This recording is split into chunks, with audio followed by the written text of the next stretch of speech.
जब तक हमारे आवरण दूर नहीं होंगे तब तक हम परमात्मा की वाणी का श्रवण करके भी समझ नहीं पाएंगे। तो ज्ञानावरण्य कर्म का क्षय तभी होगा जब हम ज्ञान और ज्ञानी की विनय बहुमान पूर्वक पूजा करते हैं। ज्ञान ग्रहण करने से पूर्व, सूत्र श्रवण करने से पूर्व, वाचना लेने से पूर्व ज्ञान और ज्ञानी का विनय होना बहुत ज़रूरी है। और विनय और बहुमान से ही ज्ञानावरण्य कर्म का क्षय होता है। यदि आप चाहते हो कि आपका अज्ञान दूर हो, मोह दूर हो, तो हमें जो भी ज्ञानी हैं और जो ज्ञान के उपकरण हैं, जो ज्ञान के साधन हैं, उन सभी का विनय और बहुमान अवश्य करना चाहिए। आइए 5 स्तुतियां सबसे पहले करते हैं। अर्हद् वक्त्र प्रसूतं गणधर रचितं द्वादशांगं विशालं चैत्रं बहवर्थयोक्तं मुनिगण वृषभैर्धारितं बुद्धिमद्भि मोक्षाग्रद्वारभूतं व्रतचरणफलं गेयभावप्रदीपं भक्त्या नित्यं प्रपद्ये श्रुतमहमखिलं सर्वलोकैकसारम्।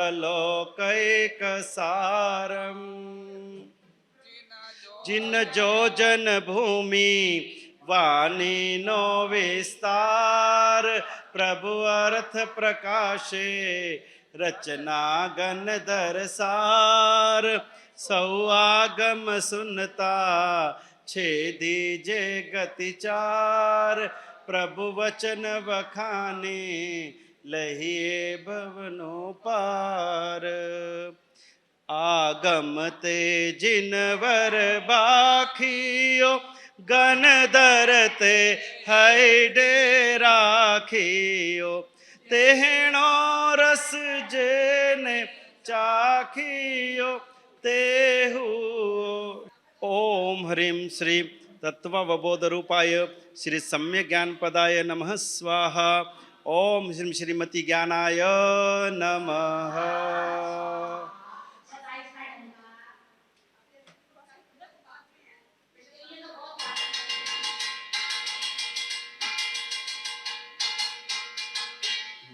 चलिए बात संक्षिप्त लीजिए। पहली मति ज्ञान पूजा।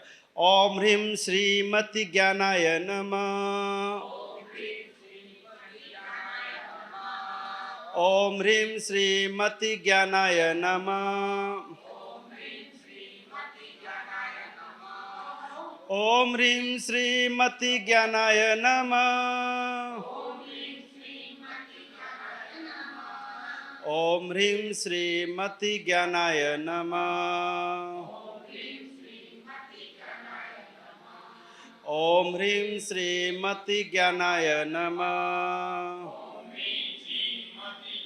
ज्ञानाय नमः। ओम ह्रीं श्रीमती ज्ञानाय नमः।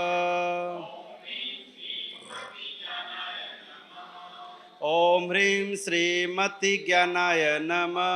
ओम ह्रीं श्रीमती ज्ञानाय नमः। ओम ह्रीं श्रीमती ज्ञानाय नमः। ओम ह्रीं श्रीमती ज्ञानाय नमः।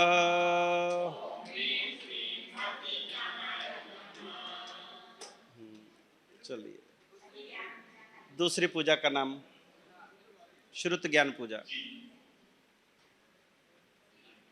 दूसरी श्रुत ज्ञान पूजा के अलावा की परिवार श्री प्यारेलाल सुनील कुमार जी जैन, अनीता जी जैन, वोयम जैन पटियाला वाले परिवार, श्रीमती अनीता जी जैन यहाँ पर धर्म चक्र का भी आराधना भी कर रहे हैं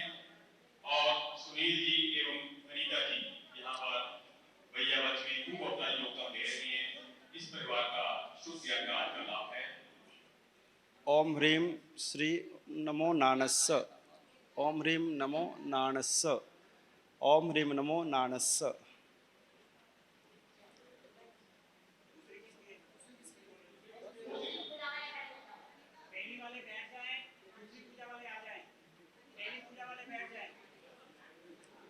श्रुत पूजा पूजा के अलावा श्री प्यारालाल सुनील कुमार जी जैन अनीता जी जैन गोयल जैन परिवार पटियाला। नमोर्हत सिद्धाचार्योपाध्याय सर्वसाधुभ्यः। मिथ्या मोह को पंथ ही अज्ञतिमिर कर दूर। निज पर सत्ता सहुल है ज्ञान ही निर्मल सोर प्रभु जी ज्ञान ही निर्मल सोर। बोलो श्री शांतिनाथ की जय बोलो श्री श्रुत ज्ञान की जय प्रभु के समवसरण की जय। सुपन महोत्सव करो भविरंग बोलो।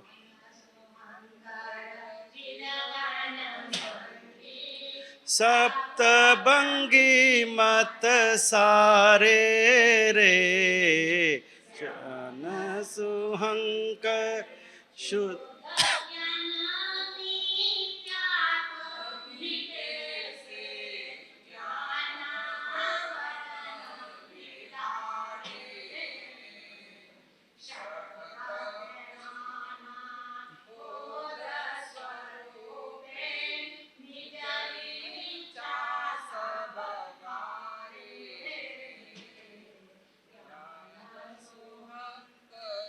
गुरु सेवा से योग्यता प्रकटे हेय उपादय कारे रे गेय अनंत स्वरूपे भासे दीपति मिरजिम टारे रे ज्ञान सुहंकर नित्यानित्य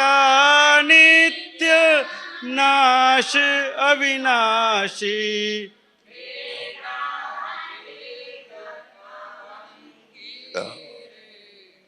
एक अनेक ही रूपी अरूपी स्याद वादनाय संगी रे ज्ञान सुहंकर अर्पितानर्पित मुख्य गौणता साधन सिद्ध विरंगी रे वाच्या वाच्य संश निरंशी आनंद गण दुख रंगी रे ज्ञान सुहंकर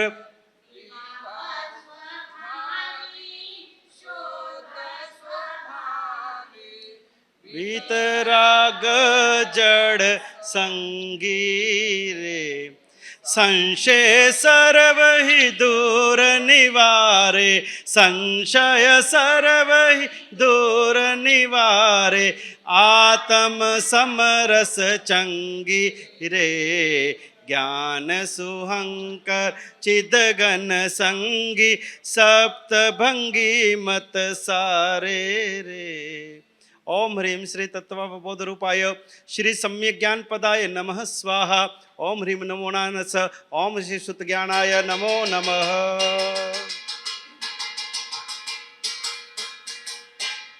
ओम ह्रीं श्री श्रुत ज्ञानाय नमः। ओम ह्रीं श्री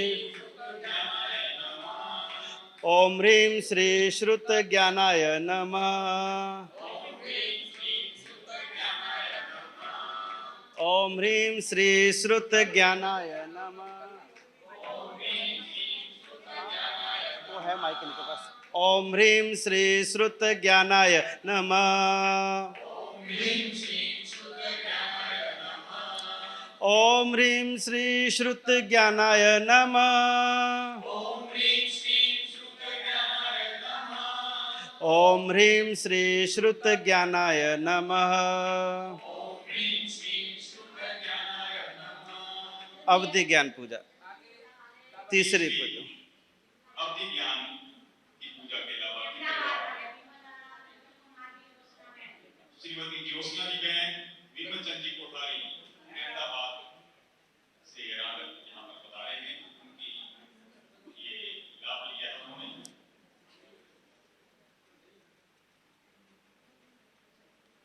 नमोर्हत सिद्धाचार्योपाध्याय सर्वसाधुभ्यः।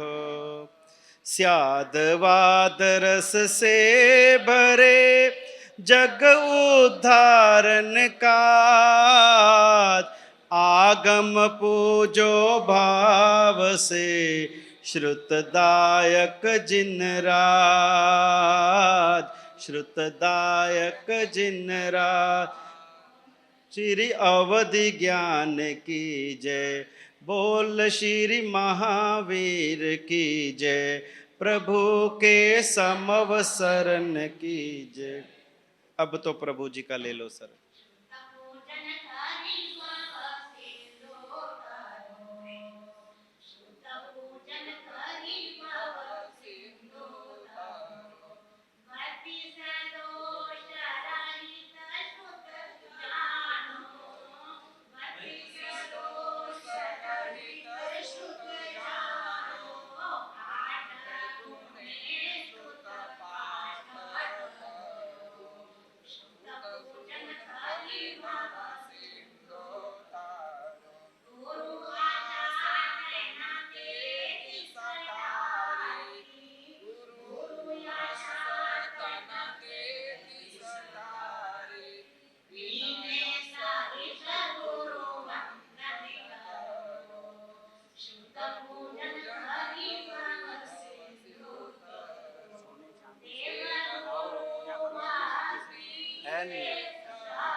फूल फूल बनाएंगे आप तो लाए पर यहाँ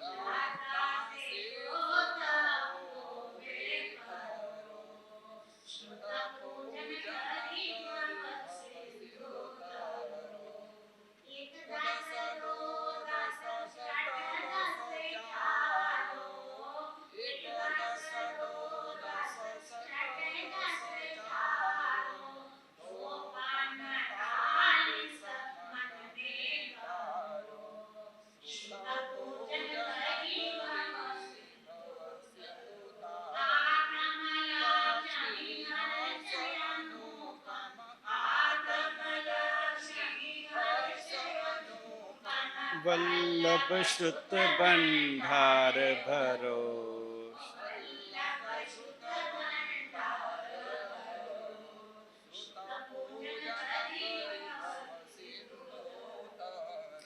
ओम ह्रीं श्री तत्वबोध रूपाय श्री सम्य ज्ञान पदाय नमः स्वाहा।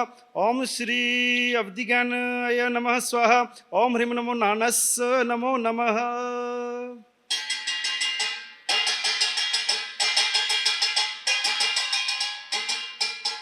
ओम ह्रीं श्री अवधि ज्ञानाय नमः। ओम ह्रीं श्री अवधि ज्ञानाय नमः। ओम ह्रीं श्री अवधि ज्ञानाय नमः। ओम ह्रीं श्री अवधि ज्ञानाय नमः। ओम ह्रीं श्री अवधि ज्ञानाय नमः। ओम ह्रीं श्री अवधि ज्ञानाय नमः। ओम ह्रीं श्री अवधि ज्ञानाय नमः। ओम ह्रीं श्री अवधि ज्ञानाय नमः। ओम ह्रीं श्री अवधि ज्ञानाय नमः। चलिए चौथा परिवार। चौथी ज्ञान पूजा है परम ज्ञान। लाला रोशन लाल, इंद्रपाल, नीलमणि जैन, राजेश जैन जी राजा, रजनीश जैन, राजेश जैन परिवार और शाहपुर वाले मैसर्स JR ओसवाल कोहली। नमोर्हत सिद्धाचार्योपाध्याय सर्वसाधुभ्यः। सूत्र संयुत सूचीवत कचवर पिंड मझार विन से नहीं तिम श्रुतयुत पामे भव का पार। बोल श्री मन परव ज्ञान की जय, बोल श्री महावीर की जय, प्रभु के समवसरण। ये पूजा तो सभी को आती है। सब में ज्ञानवंत बड़वीर, सब काटे सकल कर्म जंजीर, काटे सब में ज्ञानवंत बड़वीर। भक्ष्या भक्ष न जे बिन जाने, गम्या गम्य नहीं पीछाने, कार्या कार्य न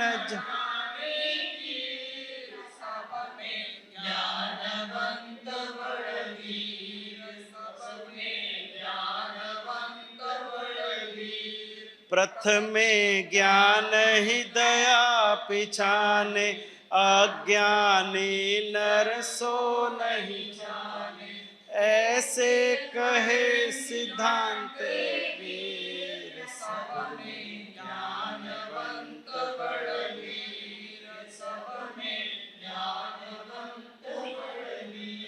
श्रद्धा सकल क्रिया का मूल, तिसका मूल है ज्ञान अमूल।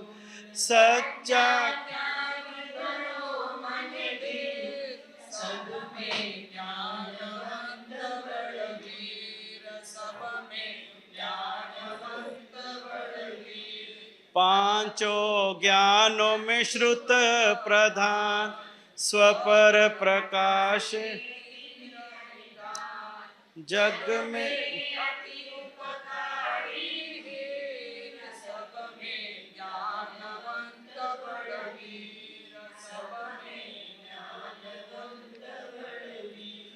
लोकालोक प्रकाशन हारा, त्रिभुवन सिद्धिराज सुख बारा।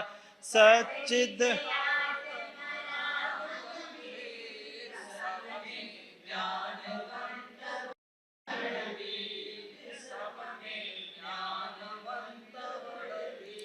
ओम ह्रीं श्री तत्वबोध रूपाय श्री सम्यक ज्ञान पदाय नमः स्वाहा। ओम ह्रीं नमो नानस। ओम ह्रीं श्री मन प्रज्ञानाय स्वाहा।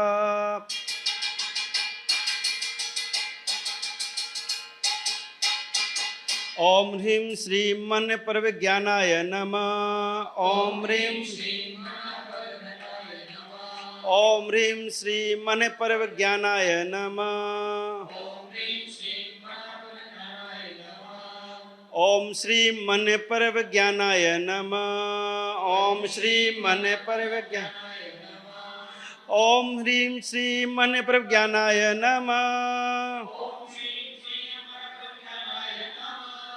ओम ह्रीं श्री मन परव ज्ञानाय नमः। ओम ह्रीं श्री मन परव ज्ञानाय नमः। समाइक वाले को दूसरा जना दो वासक्ष हाथ में उनके। समाइक वाले को दूसरे जना दो उनके हाथ में वासक्ष।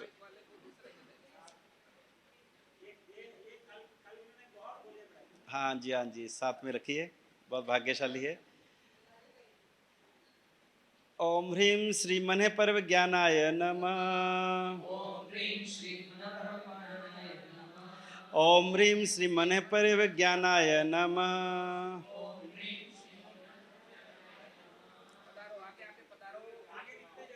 बाबूजी को तो बिठा दो, बाबूजी को बिठा दो। चलिए, पांचवी केवल ज्ञान पूजा का नाम बोलिए। किनकी? अच्छा,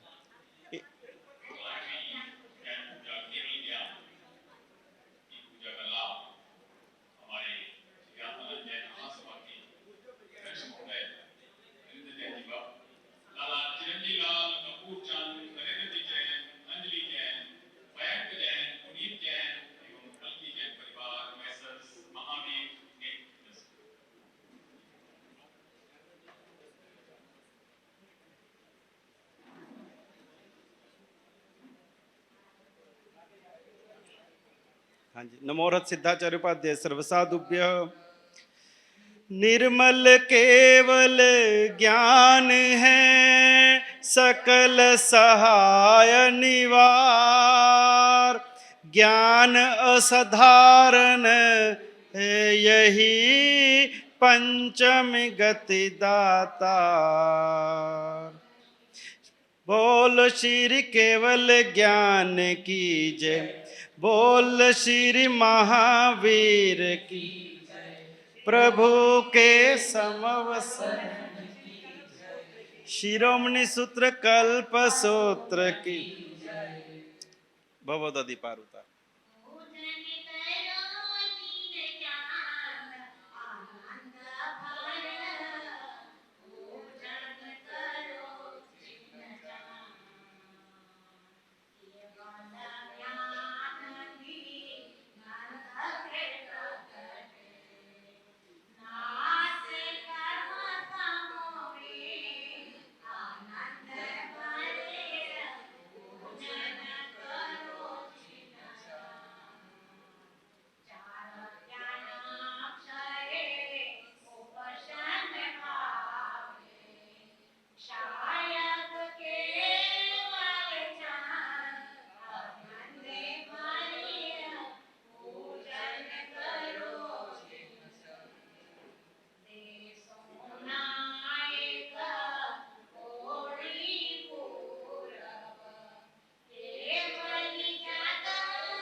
ओम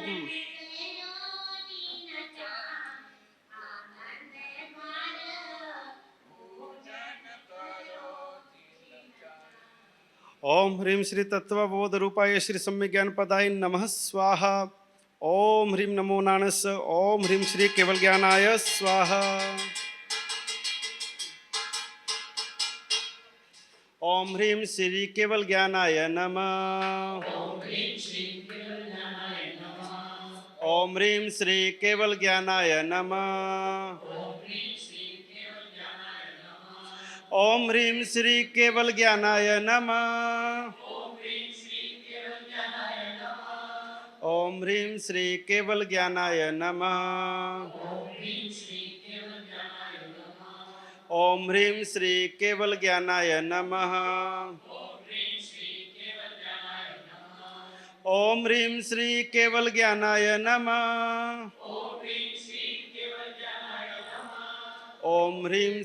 केवल ज्ञानाय नमः। ओम ह्रीं श्री केवल ज्ञानाय नमः। ओम ह्रीं श्री केवल ज्ञानाय नमः। ओम ह्रीं श्री केवल ज्ञानाय नमः। ओम ह्रीं श्री केवल ज्ञानाय नमः।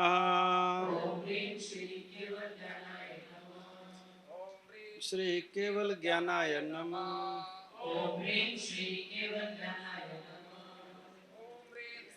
केवल ज्ञानाय नमः। ओम ह्रीं श्री केवल ज्ञानाय नमः।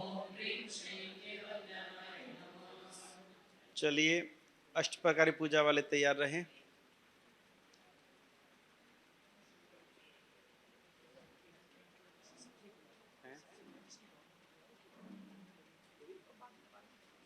पूजा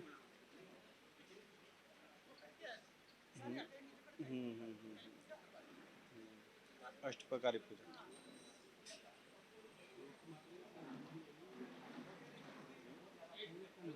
अभी जो मास्क करने वाले भाई बहन है वो या जिनकी तपस्या चल रही है वो भी कृपया आके केवल यहाँ की पूजा करें।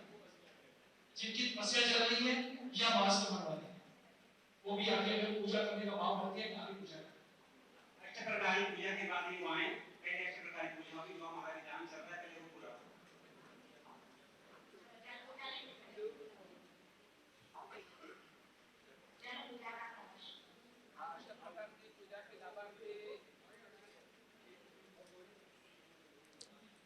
जयपुर निवासी श्री तरुण जी बोथरा ने बड़े ही भावोल्लास से कल अष्ट प्रकारी पूजा का लाभ लिया।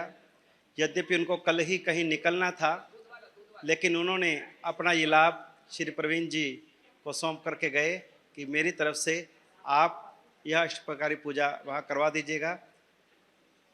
साथ ही हमारे आशु बहन, नवनीत भैया, बहन को भी आगे ले लो, तपस्वी कुर्सी आगे कर लो आप भी, साथ में ले लो। चलिए पहले, हाँ देखिए दर्पण में देखकर करना है आपको। दर्पण में ग्रंथ आए, नजर आए, जब भी आपको अभिषेक करना है ना, तो बस आपको उस समय देखना कि ग्रंथ देखते हुए आपको अभिषेक करना है। नमोर्हत सिद्धाचार्य उपाध्याय सर्वसाधुभ्यः। बोलो भैया। जल पूजा विधि से करे तड़े कर्म मल मुंद हरिता पर सब जगत का करे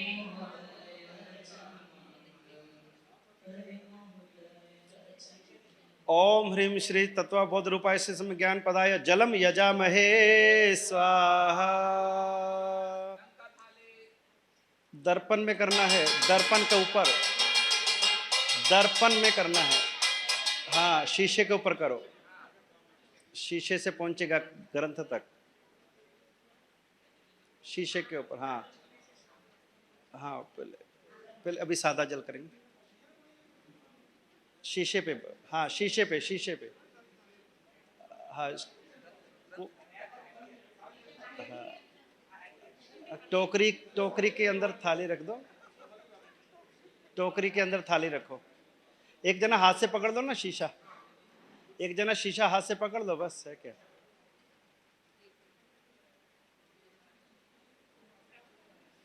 इसके लिए बड़ा शीशा चाहिए होता है, बड़ा चाहिए होता है। ये तो मंदिर जी का शीशा छोटा। चलिए ग्रंथ की तरफ है, चलिए। मेरु शिखर नवरावे हो सुरपति, जन्म काल जिनवर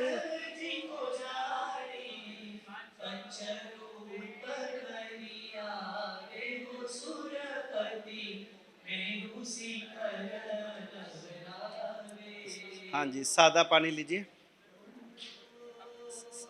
सादा पानी का कलश। ज्ञान कलश भरी आत्मा, ज्ञान कलश भरी आत्मा समता रस भरपूर, सृजिन ने नवरावता कर्म थाए चकचोर। एक ही है भगवान को कि कल्पसूत्र, जिन आगम और जिन जिनेश्वर एक ही है। जो हमारे लिए परमात्मा है वही परमात्मा की वाणी है। जैसे हम परमात्मा की मंदिर जी में पूजा करते हैं तो परमात्मा की वाणी भी परमात्मा ही है, इसलिए दोनों की समान पूजा होती है। अभी अंगलोचना कीजिए, दर्पण को देखते हुए अंगलोचना कीजिए। हाँ जी थोड़ा स्पीड से कीजिए, 10-5 हो गए हैं। अभी प्रथम वाचना भी पूज्य गच्छाधिपति गुरुदेव के श्रीमुख से आज प्रथम वाचना श्रवण करनी है। चलिए थोड़ा जल्दी कीजिए, फास्ट।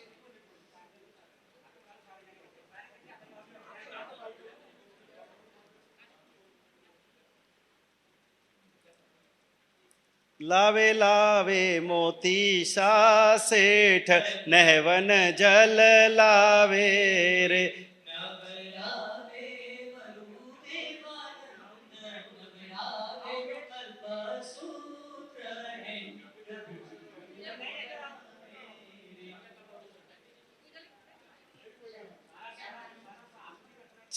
इसमें इसमें इसमें मुंह पोस चाहिए। सुनो सुनो, इसमें मुंह पोस चाहिए, इसमें चाहिए, क्योंकि ये अंग पूजा है। हाँ, इसमें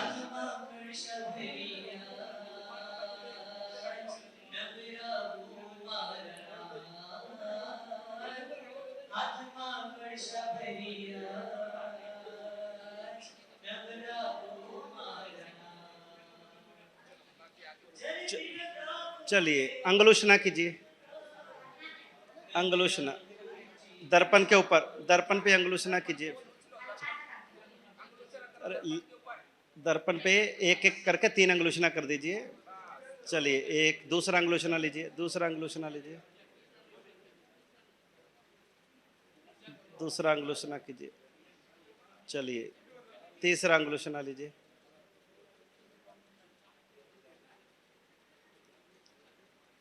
चलिए, दूसरी चंदन पूजा।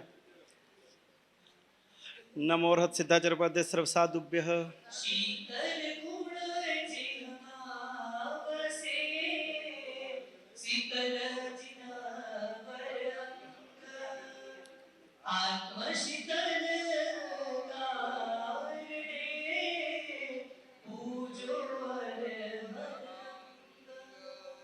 ओम ह्रीं श्री तत्वबोध रूपाय ज्ञानपदाय चंदनम यजामहे स्वाहा। करो, पूजा करो। अंग मुख पोस बांध के। हाँ, अंग पूजा है ना, तो मुख पोस बंधना। तिलक कीजिए, तिलक कीजिए, छांटना नहीं करना, तिलक कीजिए, तिलक कीजिए। परमात्मा की नवांगी पूजा करते ना, ऐसे तिलक कीजिए। चलिए, पुष्प लीजिए। नमोर्हत सिद्धाचरपद्य सर्वसाधु। पुष्प तो सीधा आप ग्रंथ के ऊपर ही चढ़ा सकते हैं। त्रिजी पूजा सुमन की, सुमन करे भविरंग, पंचबाण कीड़ा वो हरे, बदाने के लिए आ जाना। पंचबाण कीड़ा अच्छा, हरे, भाव हाँ चढ़ा सकते। सुगंधि अभंग, भाव सुगंधि अभंग। ओम ह्रीं श्री तत्वबोध रूपाय श्री सम्यक ज्ञान पदाय पुष्पम यजामहे स्वाहा। हाँ, चांदी के फूल भी लाए हुए हैं, वो भी चढ़ा सकते हैं। ग्रंथ के ऊपर ही चढ़ाइए।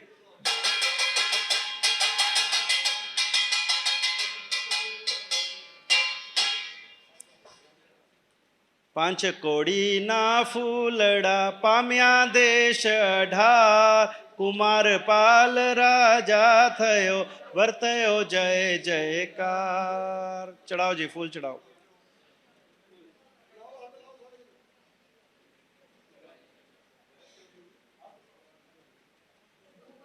चलिए, धूप प्रकट कीजिए। रौनक भैया, धूप प्रकट करो।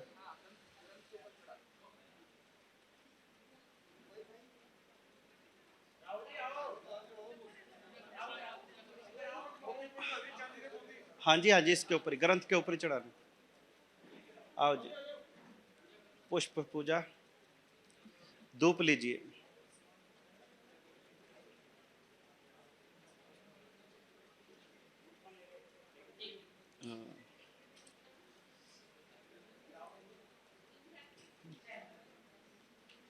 धूप प्रकट हो रही।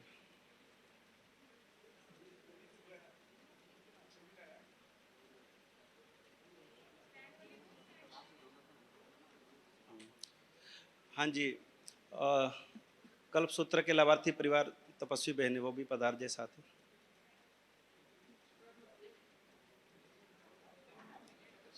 नमोरथ सिद्धाचर्यपद्य सर्वसाधुभ्यः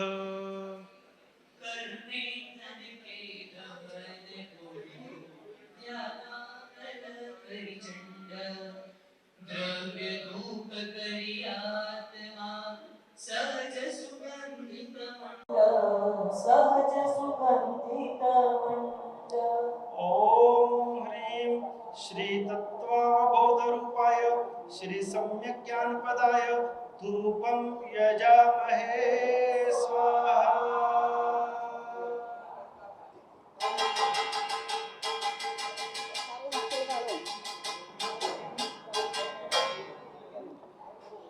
धूप कीजिए।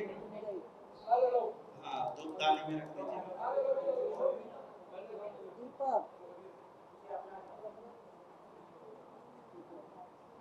चलिए दीपक प्रकट कीजिए।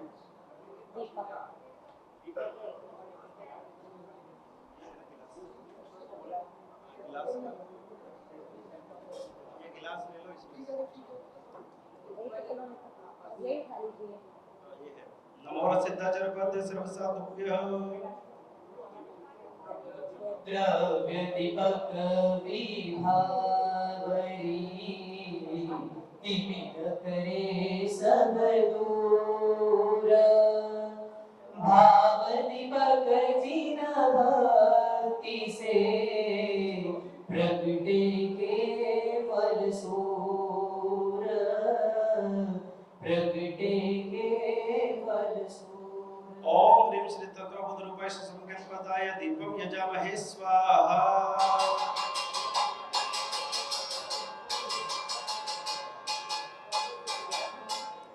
चलिए आगे से सब सामान ले लीजिए चावल का साथ्य करने के लिए। आगे से ये सब दर्पण और ये टोकरी और थाली और चंदन ये सब उठा लीजिए। चामर एक तरफ कर लीजिए, चामर भी एक तरफ, ये कर सब उठा लो। दर्पण वगैरह निकाल दो सब, टोकरी भी निकाल दो, टोकरी उठा लो वहां से, थाली उठा लो, थाली उठा लो, ले जाओ ले जाओ, पीछे ले जाओ, पीछे ले जाओ, पीछे ले जाओ।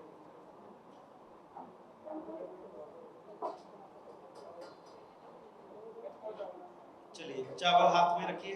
नमो सिद्धाचरपद सर्वसाधुभ्यः। अक्षय शिव सुख तारिणी अक्षत पूजा सार चौपट चूरण साथियो करे कुमति मत छाय। ओम ह्रीं श्री तत्वबोध रूपाय समगणपदाय अक्षतम यजामहे स्वाहा। करिए।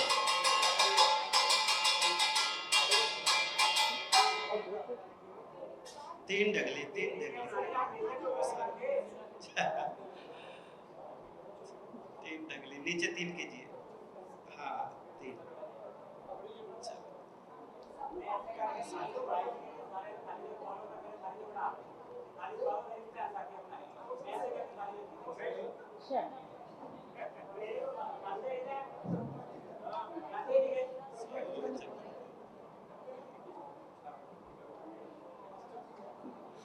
चलो बाकी को मैं रेडी दे दो। एक सेकंड साथ ये कर ले वाला जी। तो पकड़ते दे दो।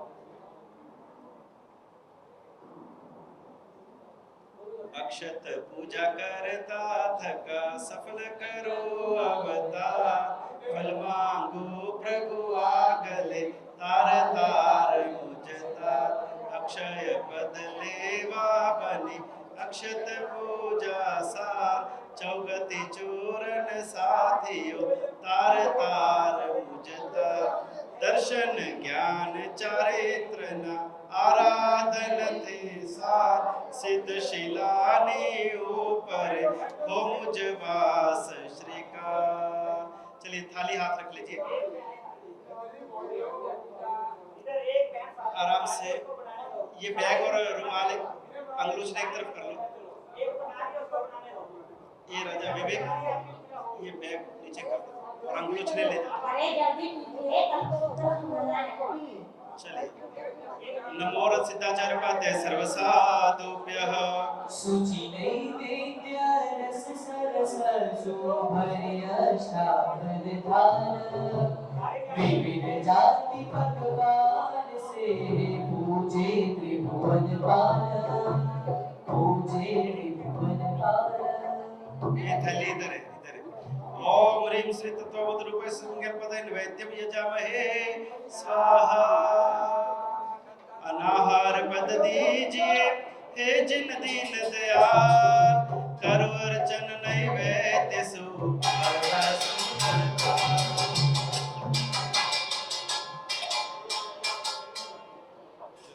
फल लीजिए। अंतिम पूजा फल पूजा मोक्ष फल की प्राप्ति के लिए परमात्मा से प्रार्थना कि प्रभु आपने तो मोक्ष फल को पाया है और हम ये द्रव्य फल अर्पित करके आपसे भाव फल मोक्ष फल की याचना कर रहे हैं। ये फल तो प्रतीक है और हम आपसे मोक्ष फल की याचना करते हैं। ज्ञानस्य फलम वीर्ति, ज्ञान का फल वीर्ति है और वीर्ति का फल मोक्ष है। नमो सिद्धाचार्य उपाध्याय सर्वसाधुभ्यः। अष्ट कर्म के हरण को आठवीं पूजा सार, अड़गुण आत्म प्रगटे, अड़गुण आत्म प्रगटे, फल पूजन फलकार, फल पूजन फलकार।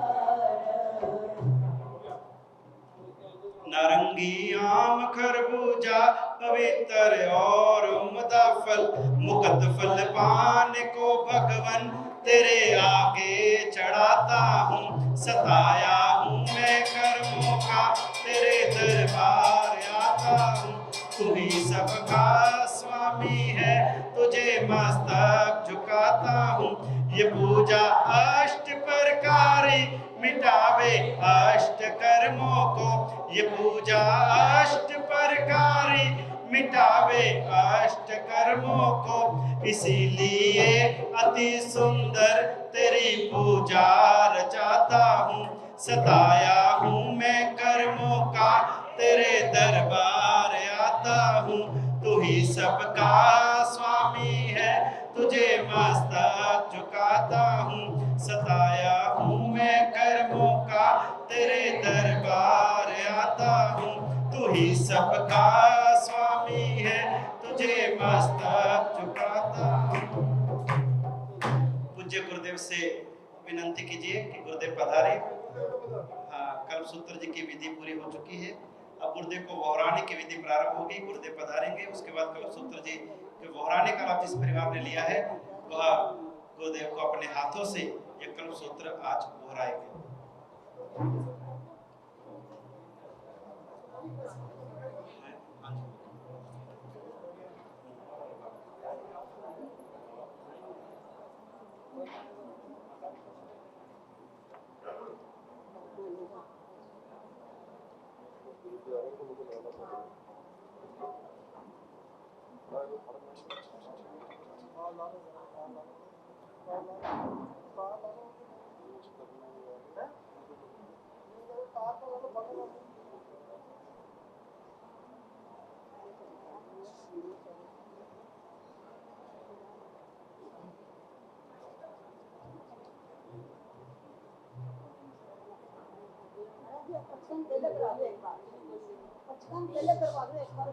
पचखान ले लीजिए।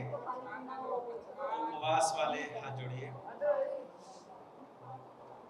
सूर्योगे अवतठम पचखाई दिव्यम प्यार मसरम खमसन पानहार पोरसिम सार पोरसिम चखाई अनथन से सागारण पचन कालेन दिसम सावण सदन पान सलवेन वाले वो से रही। आएंगे लेकाशना प्याशना पोरसे वाले हाथ जोड़े। हाँ जी,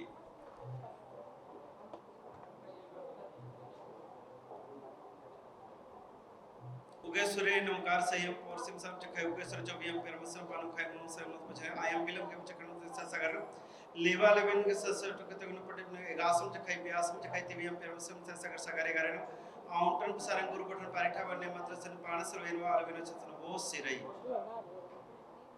आज दोपहर को 3 बजे दूसरी वाचना होगी।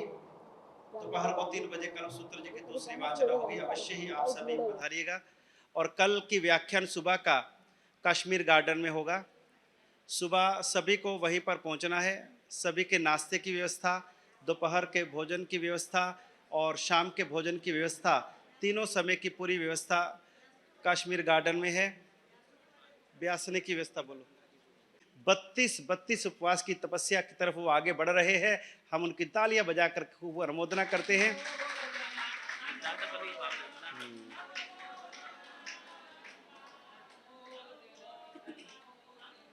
और इसके साथ ही ये महामृत्युंजय तप की तो तपस्या वो कर ही रहे हैं, साथ ही गुरुदेव के सानिध्य में जो महामंगलकारी, कल्याणकारी, उपधान तप होने जा रहा है, उसमें भी आप उपधान तप में भी जुड़ करके और श्रावक जिनकी सर्वोच्च साधना करेंगे, भावना पूरी होगी, भावना है तो पूरी भी होगी। तो उपधान तप की सजोड़े उपधान तप कर लेना, और क्या है, सजोड़े उपधान तप कर लेना, सजोड़े उपधान तप। नवनीत भैया, सजोड़े उपधान तप।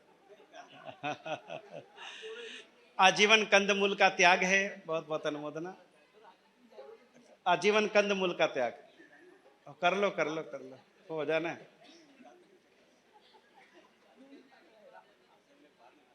ओ वाली ओ अलग चीज है।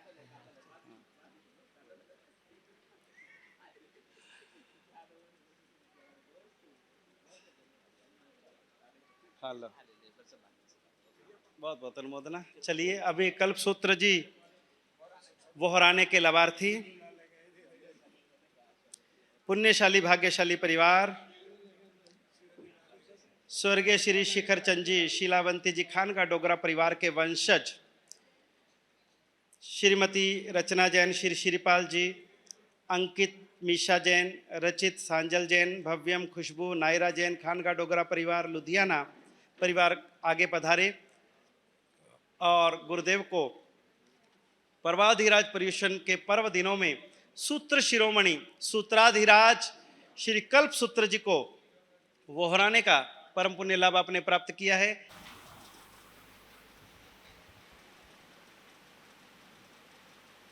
कमठिद्धरणेन्द्रे च सोचितं कर्म कुर्वती प्रभुस्तुल्य मनोवृत्ति पार्श्वनाथः श्रियेस्तु वः।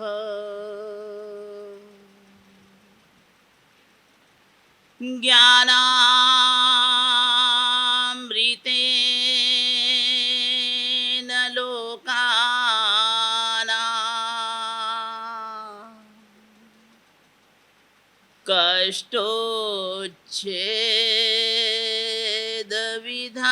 कष्टोच्छेदविधायिने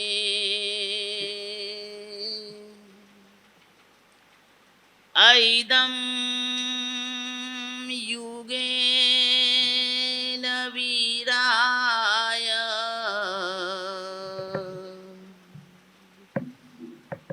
नमो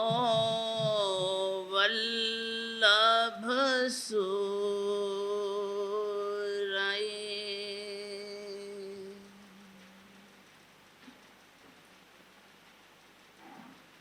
पुरीमा चरीमाण कपो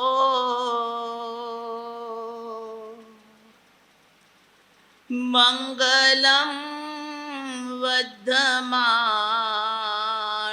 तिथमे इय परिकहिया जिन गण हेराई थेरावली चरितम हेराई थेरावली चरितम। पर्वाधिराज पर्यूषण के पहले दिन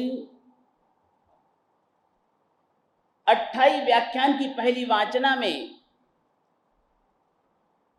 पर्व पर्यूषण में अवश्य करणीय ऐसे 5 कर्तव्यों पर आपने विवेचन सुना। चरम तीर्थपति शासन नायक भगवान महावीर स्वामी के शासन के अंतिम राजर्षि उदयन के आदर्श जीवन का बड़ा मार्मिक चित्रण, उनके जीवन के बड़े ही प्रेरणापूर्ण प्रसंग आपने सुने। आज पर्वाराधना का चौथा दिन, आज से सूत्र शिरोमणि, जिसे हमारे शास्त्र में ग्रंथाधिराज की उपमा दी है, ग्रंथों का यदि कोई राजा है, ग्रंथों में यदि कोई शिरोमणि ग्रंथ है, सूत्र शिरोमणि जिसे कह करके नवाजा गया है, ऐसा यदि कोई सूत्र है तो वह है कल्प सूत्र। आज से विधिवत उस पुण्यशाली भाग्यशाली परिवार की हृदय से अनुमोदना करूंगा। मेरे मामा जी की तीनों ही पुत्रियां, बहन ममता, बहन रचना और बहन वंदना, तीनों ही बहनों ने जीवन में पहली बार मासक शमन की उग्र तपश्चर्या करने का निश्चय लिया और उसके साथ ही सूत्र शिरोमणि कल्प सूत्र बोहराने का घर ले जाने का भी परम पुण्य लाभ बहन रचना श्रीपाल जी खान का डुकरा वालों लेकर के आज विधिवत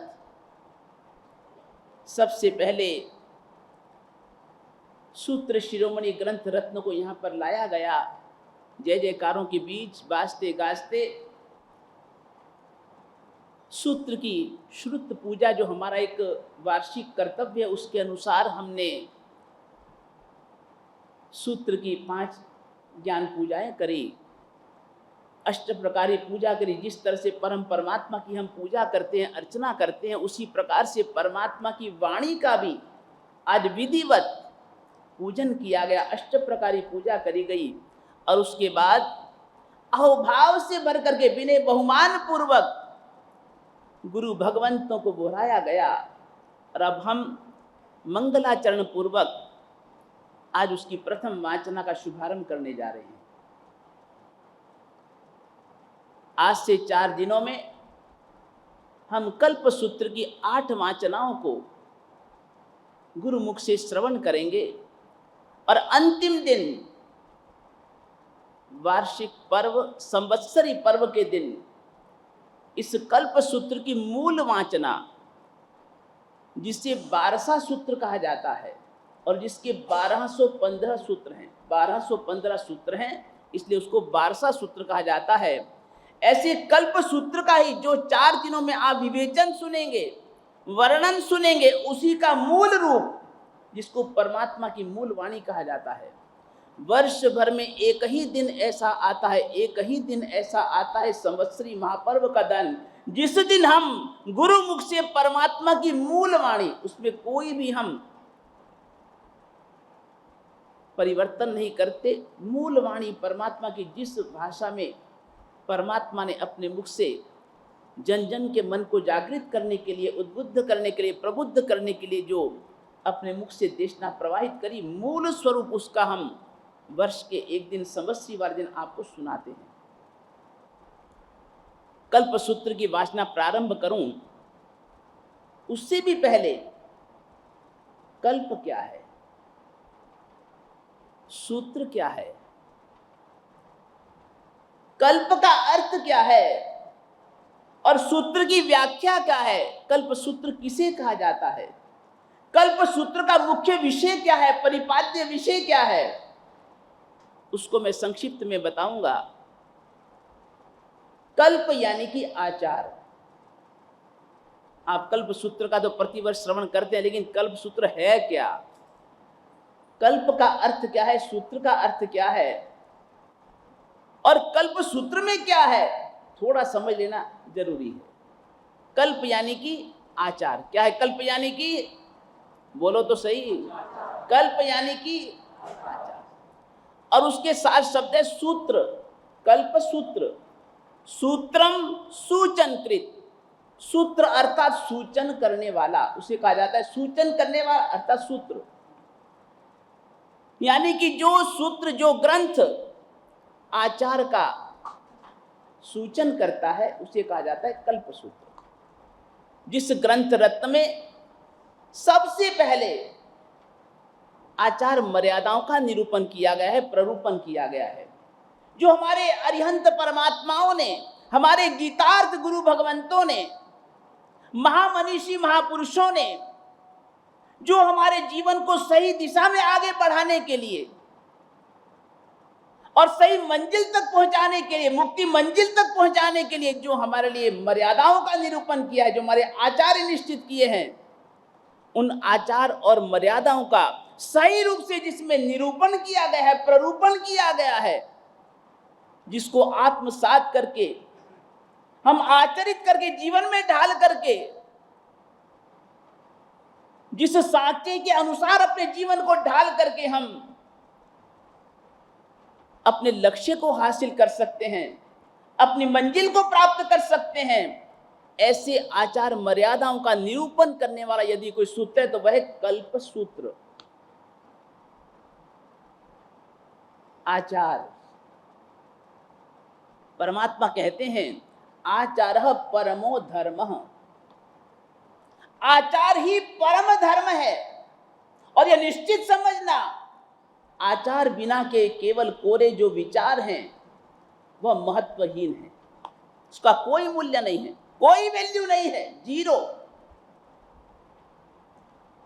विचारों के शून्यों के आगे यदि आचार का अंक नहीं जुड़ता तो उन विचारों की कोई वैल्यू नहीं, कोई कीमत नहीं, कोई महत्ता नहीं है। जैसे कोई भी मिठाई होती है, चाहे वो रसगुल्ला है, गुलाब जामुन है, चाहे वो जलेबी है, सूतरफेनी, कोई भी मिठाई है, जब तक वह मिठाई चाशनी में डुबोई नहीं जा सकती, जब तक किसी भी मिठाई को चाशनी में डुबोया नहीं जाता, तब तक उसमें मधुरता नहीं आती, मिठास नहीं आती।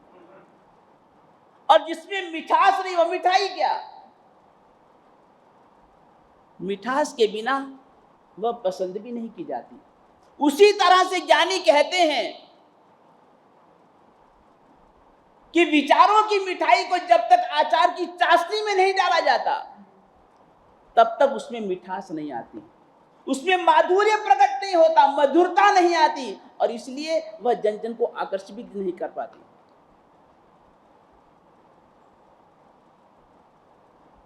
विचार वही श्रेष्ठ हैं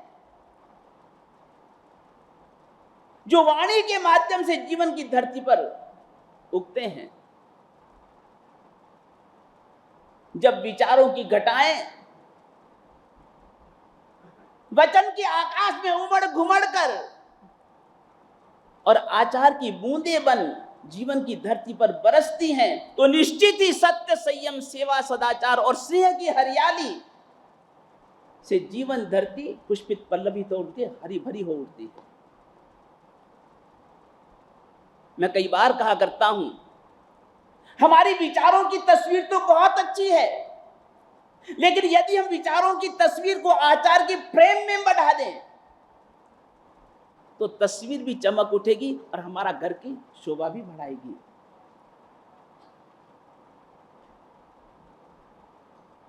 हमारे अरिहंत भगवंतों ने, हमारे मार्गदर्शक, ऐसे आराध्य गीतार्थ गुरु भगवंतों ने जो जो भी आचार मर्यादाएं निर्धारित की हैं उनका पालन करना ये हमारा प्रथम कर्तव्य है, परम धर्म है। यह आचार ही वह नौका है, यह आचार ही वह नौका है जिसमें सवार होकर के हम भवसागर से पार हो सकते हैं। आचार ही एकमात्र ऐसी पगडंडी है जिस पगडंडी पर चल करके बढ़ करके हम अपनी मंजिल को प्राप्त कर सकते हैं, मुक्ति मंजिल को हासिल कर सकते हैं।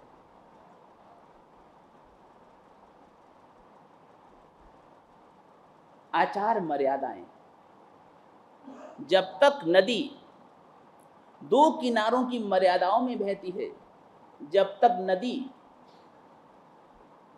दो किनारों की मर्यादा में बहती है, तब तक वह विकास करती है, आसपास के धरा को सरसब्ज करती है, पुष्पित पल्लवित करती है।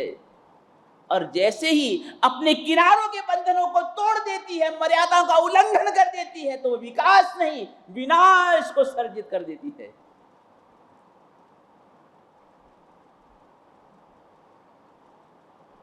ये विद्युत की तरंगें भी जब तक तारों में बहती हैं तब तक ही ठीक हैं, तब तक ही उजाला देती हैं, और जैसे ही अपनी ये तारों की मर्यादाओं को तोड़ दें, न जाने कितनों कितनों को मौत के घाट उतार दें, विनाश सर्जित कर देगा। जब भी हमने अपनी आचार मर्यादाओं का उल्लंघन किया है तो जीवन में निश्चित ही विनाश और सत्यानाश को हमने आमंत्रित किया है। आज हमारे जीवन में देखें, हम रामायण महाभारत को देखें। रामायण महाभारत क्यों हुई? अगर द्रौपदी ने अंधों के बेटे अंधे होते हैं, अंधों के बेटे अंधे होते हैं, अगर ये वचन की मर्यादा का उल्लंघन नहीं किया होता तो कभी भी ये महाभारत का युद्ध नहीं होता। अगर महाभारत के युद्ध का कोई बीज है, जड़ है, मूल है, तो द्रौपदी के द्वारा कहे गए यह वचन है, मर्यादा का उल्लंघन। और इसी कारण से महाभारत का युद्ध हुआ। लाखों लाखों ये करोड़ों अक्षोहियों की सेना, निर्दोष निरपराधी लोग मौत के घाट उतरे, धरती रक्त रंजित हो गई, कुरुवंश समाप्त हो गया, केवल एक वचन की मर्यादा का उल्लंघन। रामायण को देखें, अगर सीता ने लक्ष्मण के द्वारा खींची गई रेखा का उल्लंघन नहीं किया होता, लक्ष्मण रेखा का उल्लंघन नहीं किया होता, तो कभी भी रावण की शक्ति नहीं थी कि सीता का वह अपहरण कर लेता, कभी नहीं कर सकता था। जैसे ही सीता ने रेखा का उल्लंघन किया, रावण ने अपहरण किया और सारी रामायण का सर्जन हुआ। जब भी हमने अपने जीवन में आचार और मर्यादाओं का उल्लंघन किया है, हमारी निर्धारित परंपराओं को हमने छेड़छाड़ किया है, तभी हमारे जीवन में विनाश का सर्जन हुआ है। आचार मर्यादाओं के पालन में हमारा विकास और उसके पालन न करने से विनाश सर्जित होता है। तो कल्प सूत्र यानी कि जिसमें आचार मर्यादाओं का निर्धारण किया गया है, प्ररूपण किया गया है, और उसी के अनुसार हमें आगे बढ़ने का संकेत दिया गया, उसे कहते हैं कल्प सूत्र। सूत्र शब्द को प्राकृत में सुत्त शब्द से पुकारा है, सुत्त। और सुत्त शब्द के प्राकृत में 3 अर्थ हैं। सुत्त शब्द के प्राकृत में 3 अर्थ होते हैं। पहला होता है सूत्र, दूसरा होता है श्रुत, और तीसरा होता है सुप्त। सूत्र अर्थात धागा, सूत्र अर्थात धागा। जिस सुई में धागा होता है, धागे का क्या गुण है? धागा बिखरे हुए फूलों को एक माला के रूप में गुंथित कर लेता है। धागा बिखरे हुए फूलों को एक माला के रूप में गुंफित कर लेता है। उसी तरह से यह सूत्र भी महापुरुषों के द्वारा, महामनीषियों के द्वारा कहे गए अनेक विचारों को, अर्थों को, भावों को, रहस्यों को एक वाक्य माला में गुंथ करके एक सूत्र रूप में गुंफित कर लेता है, उसे कहते हैं सूत्र। दूसरा अर्थ है श्रुत। श्रुत यानी श्रुत ज्ञान। जिस तरह से यदि सुई में धागा पिरोया हुआ हो तो सुई जिसमें धागा पिरोया हुआ है, ऐसी सुई यदि हाथ से खो भी जाए, गुम भी जाए, पड़ जाए, गिर जाए, तो क्या होता है? वह जल्दी प्राप्त हो जाती है, उसको खोज पाना सहज होता है, सरलता से मिल जाती है, सहजता से मिल जाती है।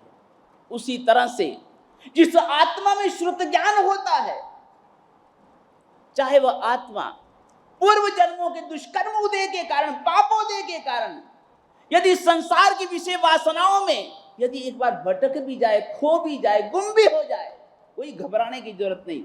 एक पल ऐसा आएगा जब उसकी आत्मा जागृत हो जाएगी, संभल जाएगी, स्थिर हो जाएगी और वापिस सन्मार्ग पर अग्रसर हो जाएगी। याद करो, स्थूलीभद्र को, स्थूलीभद्र जिस कोषावेश्या के यहां पर 12 वर्षों तक रहा, लेकिन जैसे ही जीवन में परिवर्तन आया, संयम को स्वीकार किया और उसके बाद में चौमासा किया और वहां पर काम की काजल काली कोठरी में भी वह बेदाग निकल सके। उनमें तो कोई परिवर्तन नहीं हो पाया, लेकिन उन्होंने अपने आचरण के प्रभाव से अपनी मर्यादा में रहते हुए कोषावेश्या के भी मानस को बदल दिया। उस कोषावेश्या को 12 वर्ष वाली श्राविका बना दिया। ये ज्ञान का प्रभाव, श्रुत ज्ञान का प्रभाव।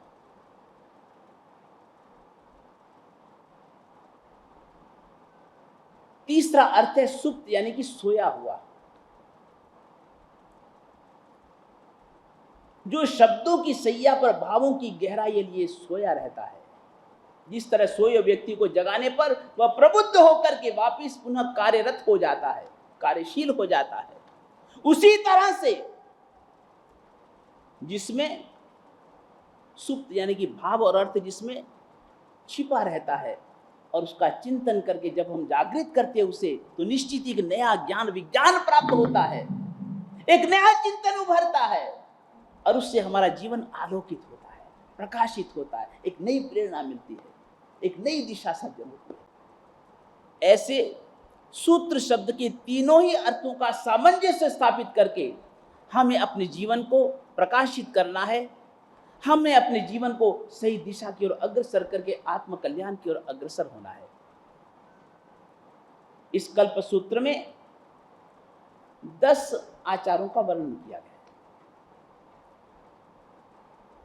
पहला है अचेलक्य, दूसरा है औद्देशिक, तीसरा है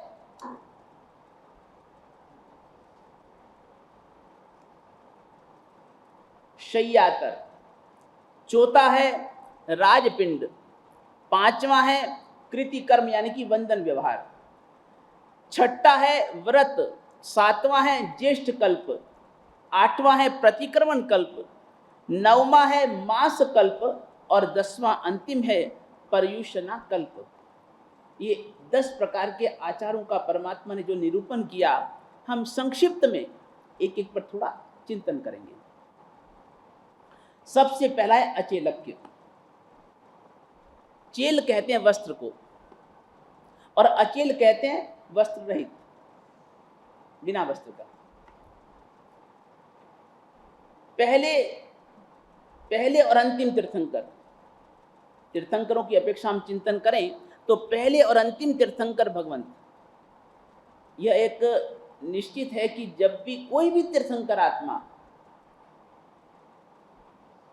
पंचमुष्टि लोच जब करते हैं और उसके बाद करेमी सामाय्यम सव्वम सावज्जम जोगम पचक्खामी जावत जीवाय, जावत जीव तक, जब तक जीऊंगा, जब तक श्वास है, अंतिम श्वास तक मैं इस सामायिक व्रत को, इस संयम पथ को स्वीकार करता हूं।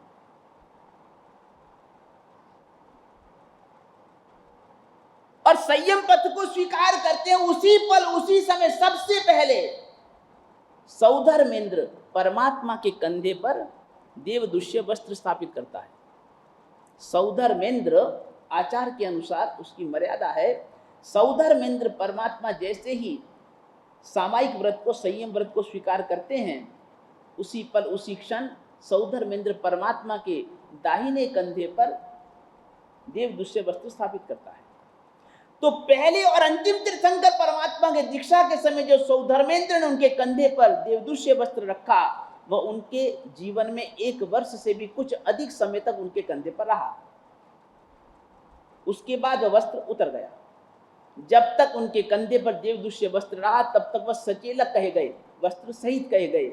और जैसे ही वस्त्र चला गया, उतर गया, छोड़ दिया, निकल गया, उसके बाद परमात्मा अचेलक कहे गए, वस्त्र रहित कहे गए। शेष 22 तीर्थंकरों की अपेक्षा हम चिंतन करें तो 22 तीर्थंकर भगवंतों के जीवन में जो सौधर्मेंद्र ने उनके दीक्षा समय में कंधे पर जो देवदुष्य वस्त्र स्थापित किया था, वह उनके जीवन के अंतिम समय तक, जीवन के अंतिम श्वास तक उनके कंधे पर रहा। इसीलिए 22 तीर्थंकर सचेलक कहे गए, वस्त्र सहित कहे गए, क्योंकि अंतिम समय तो उनके कंधे पर रहा। अब हम पहले और अंतिम तीर्थंकर भवन के साधुओं की अपेक्षा हम चिंतन करें तो पहले और अंतिम तीर्थंकर भवन के जो साधु होते हैं वे अचेलक कहे गए हैं। कारण कि वह बिल्कुल सफेद वस्त्रों को धारण करते हैं, बहुत जीर्ण शीर्ण वस्त्रों को धारण करते हैं, तुच्छ वस्त्रों को धारण करते हैं, बहुत अल्प सीमित परिमित वस्त्रों को धारण करते हैं। इस कारण से वस्त्र होते हुए भी उन्हें अचेलक कहा गया, वस्त्र रहित माना गया है। जिस तरह से कोई व्यक्ति, यदि हम व्यवहार में देखते हैं, कोई व्यक्ति यदि मात्र लंगोटी पहन करके नदी पार करता है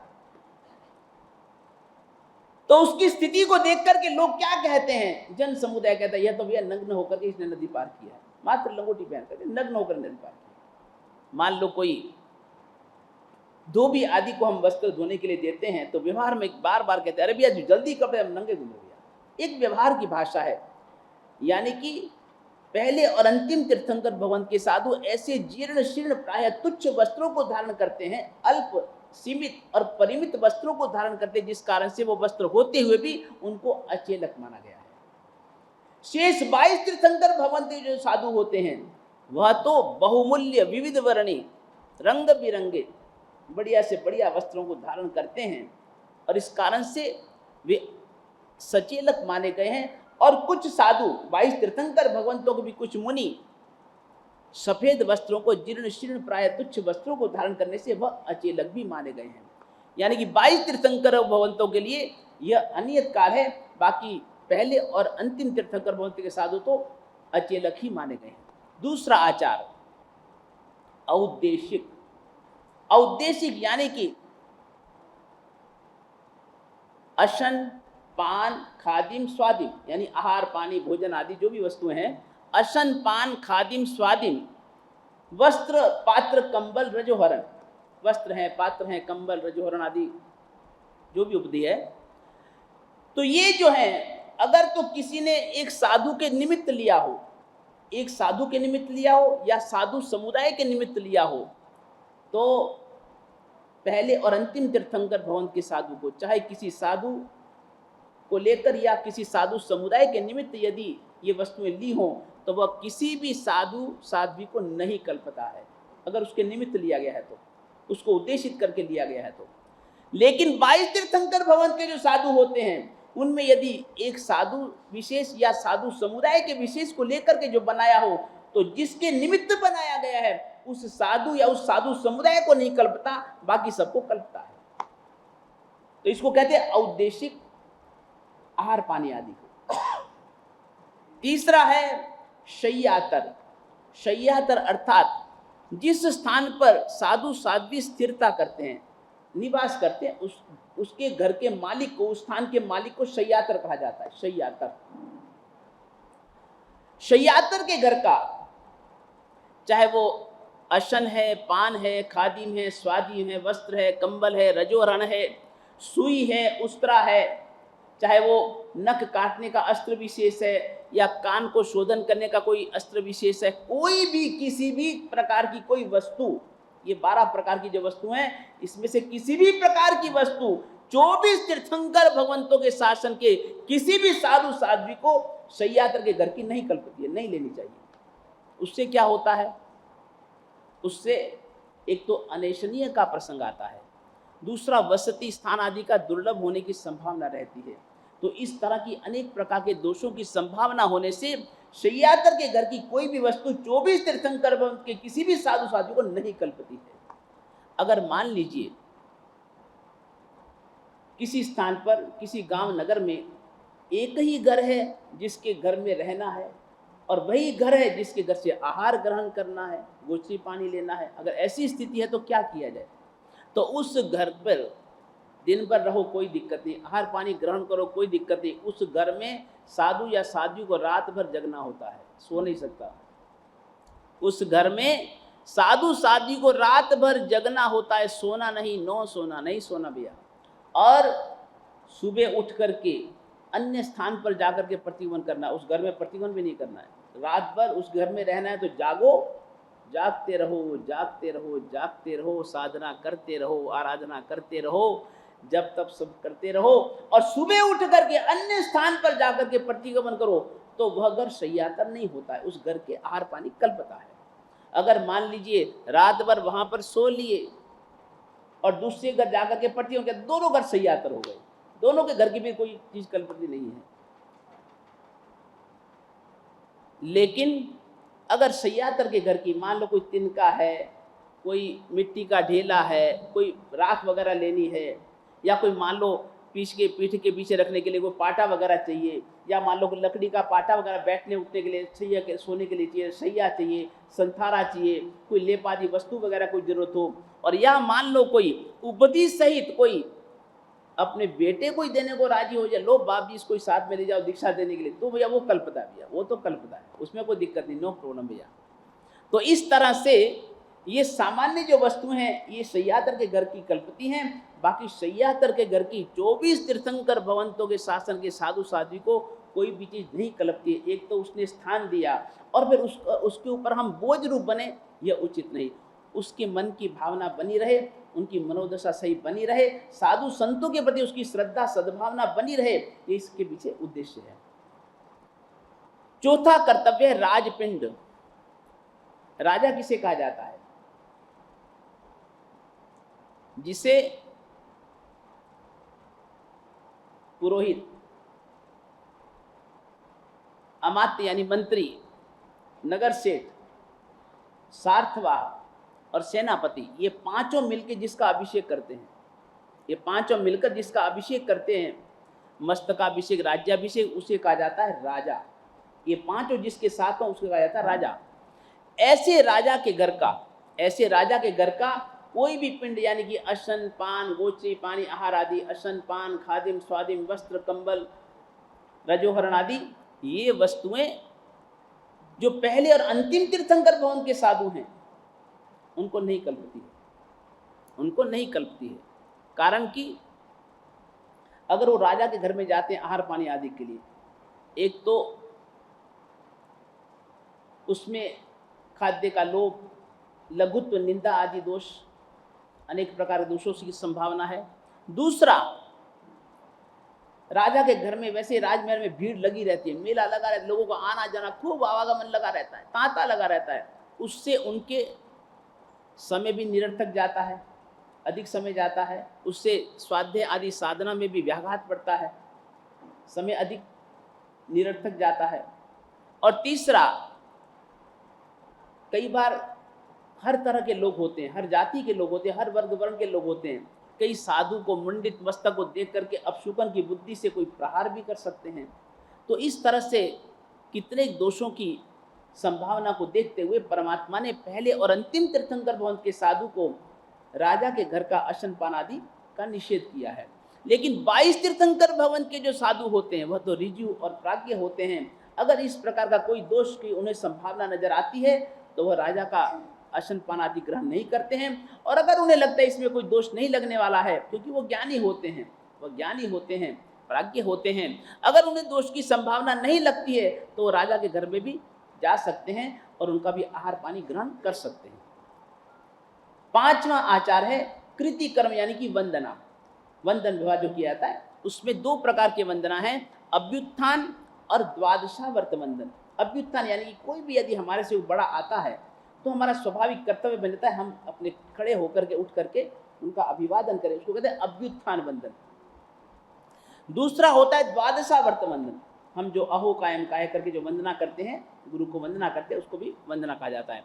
तो ये 24 तीर्थंकर भगवंतों के शासन में जो भी मतलब कि छोटे बड़े हैं, अगर मान लीजिए इसमें उम्र का कोई लिहाज नहीं है, अगर मान लीजिए कोई बाल मुनि है उसने पहले दीक्षा ली है और कोई उम्र में बड़ा है, युवा है या वृद्ध है उसने बाद में दीक्षा ली है, तो उम्र का कोई लिहाज नहीं है।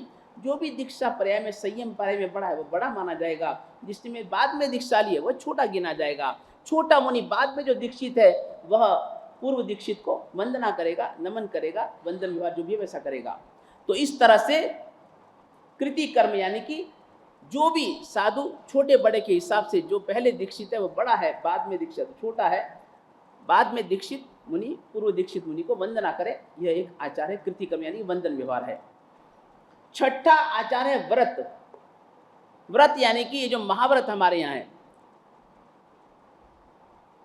22 तीर्थंकर भगवंतों के साधुओं के लिए 4 महाव्रत कहे गए हैं।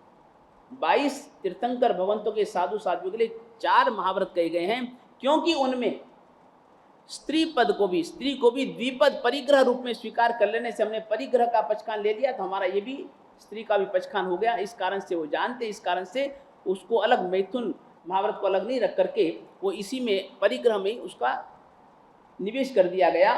लेकिन 22 तीर्थंकर भगवंतों में तो 4 महाव्रत होते हैं, लेकिन पहले और अंतिम तीर्थंकर भगवंतों के साधु साध्वी के लिए 5 महाव्रत कहे गए, क्योंकि उनमें वैसा ज्ञान का अभाव होने से उनके 5 महाव्रत कहे गए। उसमें ये चौथा मैथुन व्रत अलग रखा गया है और परिग्रह महाव्रत अलग रखा गया, तो 5 महाव्रत कहे गए हैं। 22 तीर्थंकर भगवंतों के लिए 4 व्रत महाव्रत हैं और पहले और अंतिम तीर्थंकर भगवंत के लिए 5 महाव्रत कहे गए हैं।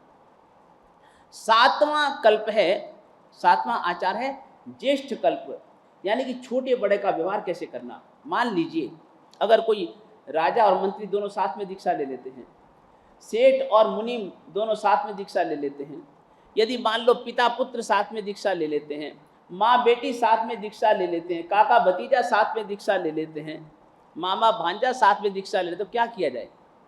तो उस समय अगर तो मान लो उनकी योग्यता समान है तो भैया राजा को बड़ा किया जाए, मंत्री को छोड़ा। जो व्यवहार में संसार में व्यवहार होता है उसी तरह से चाचा को बड़ा किया जाए, भतीजे को छोटा किया जाए, मामा को बड़ा किया जाए, भांजे को छोटा किया जाए, पिता को बड़ा, छोटा पिता पुत्र को छोटा किया जाए। एक व्यवहार जिस तरह से हम संसार में समाज में जैसे देखते हैं, परिवार में देखते हैं, वैसा व्यवहार किया जाता है। लेकिन अगर मान लीजिए पिता पुत्र ने साथ में दीक्षा ली और उसमें पुत्र बड़ा होनहार है, उदीयमान है, वो प्रतिभा संपन्न है, और पिता जो हैं वह वृद्ध हैं, मंद बुद्धि हैं, उनमें वो प्रतिभा नहीं है, तो उस स्थिति में गुरु भगवान पिता से पूछते हैं कि अगर आपको उचित लगे, अगर आप कहें, आप माने, आप सहमति दें, तो पुत्र को हम बड़ी दीक्षा पहले दे दें, नहीं तो इसके बाद में छोटे छोटे मुनि भी और इससे बड़े हो जाएंगे। अगर आप कहें तो हम इसको आपसे भी पहले बड़ी दीक्षा देकर इसको बड़ा कर दें। ये एक होनहार है, उदीयमान है और संघ समाज में एक सूर्य की भांति शासन को चमकाने वाला है। तो अगर आप कहें तो हम इसको बड़ी दीक्षा पहले दे दें, इसको बड़ा कर दें और आपको बाद में दे दें। अगर आप कहें तो हम करें। अगर पिता के मन में सहर्ष वो सहमति दे तो ही किया जा सकता है। अगर उनके मन को ठेस पहुंचती हो, उनके मन में अप्रीति का भाव पैदा हो, तो नहीं करना। अगर वो कहें, मान जाए और कि आपका ही पुत्र है, आपका ही पुत्र आपका नाम रोशन करने वाला है, शासन को दीपाने वाला है, अगर आप सहमति दें तो हम इसको बड़ी दीक्षा पहले दे दें। न जाने कितने छोटे मुनि इससे और बड़े हो जाएंगे। अगर आप सहमति दें तो करें, नहीं तो नहीं करें। जैसा पिता के मन को प्रीति का भाव मतलब सहमति हो वैसे करें, बाकी नहीं करें। 8वां कल्प है प्रतिक्रमण कल्प।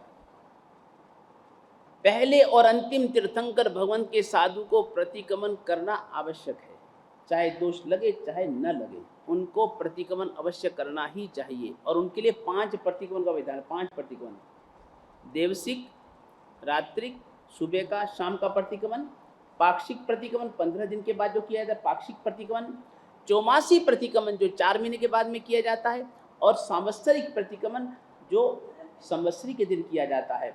इस तरह से पहले और अंतिम तीर्थंकर भगवंतों के साधु के लिए दोष लगे चाहे न लगे उन्हें यह प्रतिक्रमण करना आवश्यक है, और उनके लिए 5 प्रतिक्रमण का विधान किया गया है। लेकिन 22 तीर्थंकर भगवंतों के साधु के लिए उनको तो अगर दोष लगे तो प्रतिक्रमण करो, दोष न लगे तो प्रतिक्रमण करने की जरूरत नहीं।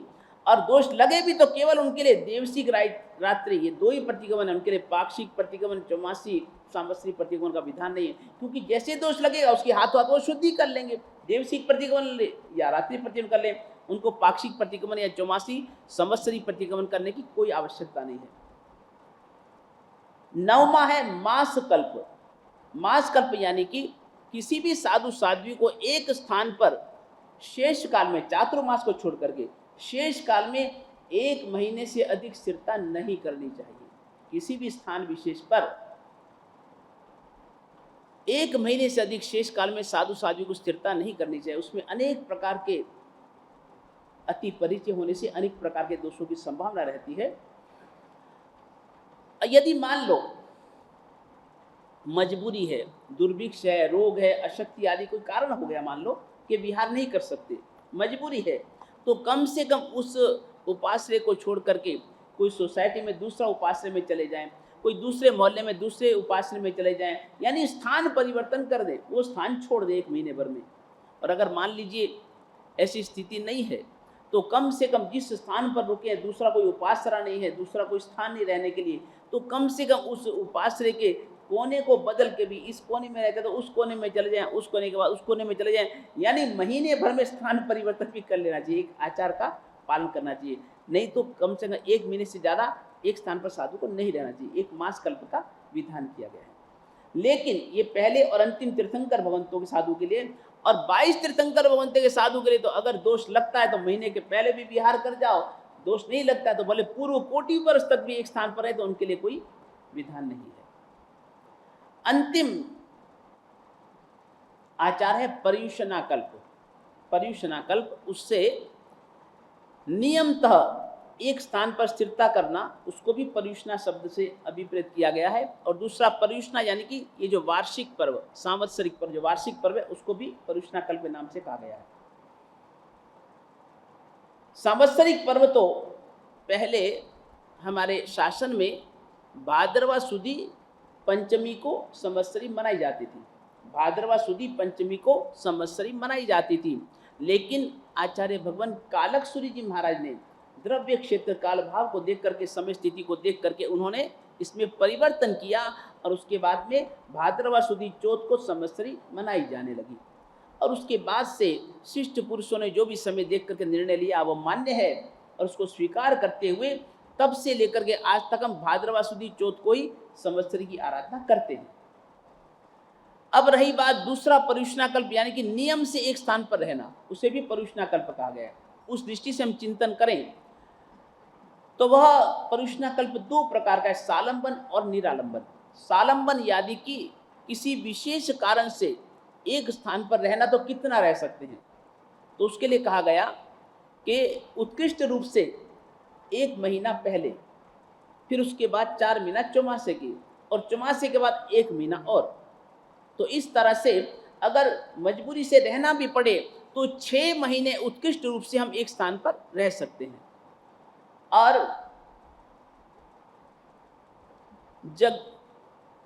जघन्य रूप से, मतलब कि निरालंबन पर्युषणा कल्प 3 प्रकार का है, जघन्य, मध्यम, उत्कृष्ट। यानी कि उत्कृष्ट में तो 4 महीना, 4 महीने एक स्थान पर चौमासे के रहना, वो कहते हैं उत्कृष्ट निरालंबन पर्युषणा कल्प। और जघन्य रूप से एक स्थान पर यदि रहना ही पड़े तो संवत्सरी के बाद, संवत्सरी प्रतिक्रमण जहां हम कर लें उसके बाद 70 दिन हमें वहां रहना ही पड़ता है। अगर ऐसी कोई स्थिति हो तो संवत्सरी प्रतिक्रमण के पहले हम विहार भी कर सकते हैं, लेकिन संवत्सरी प्रतिक्रमण जहां हमने कर लिया उसके बाद में 70 दिन तो हमें उसी स्थान पर रहना ही पड़ता है। 70 दिन, ये निश्चित बात है।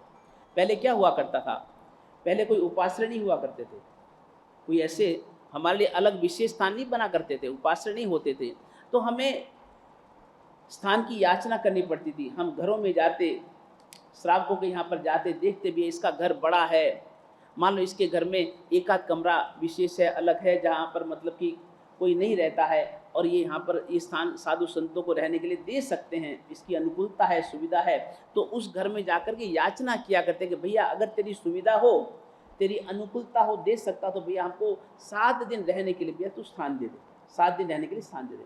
तो 7 दिन के लिए हम आज्ञा मांगते और उसके घर में हम 7 दिन स्थिरता करते। 7 दिन हम रह करके देखते कि भैया हमारे 7 दिन यहाँ रहने से इसके मन में कोई अप्रीति, कोई अभाव या ऐसी कोई स्थिति तो नहीं है।